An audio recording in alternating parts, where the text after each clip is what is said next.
Hi, my name is Yuen. I'm the owner-operator of Odd Couple Restaurant in Saskatoon.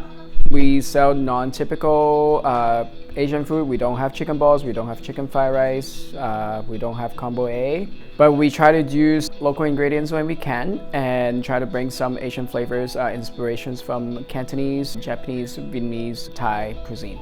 I think it just came out from necessity. I have a place to showcase a different side of Asian food. I think for me particularly, I really appreciate that people love and appreciate the food that we created. We create an experience and memories. I would probably go to places that or people that they think that they're successful within that particular profession. What really costs me a lot of the times is things that you don't know. You need to understand every single role within an operation, and so that if somebody doesn't show up, you know how to do it.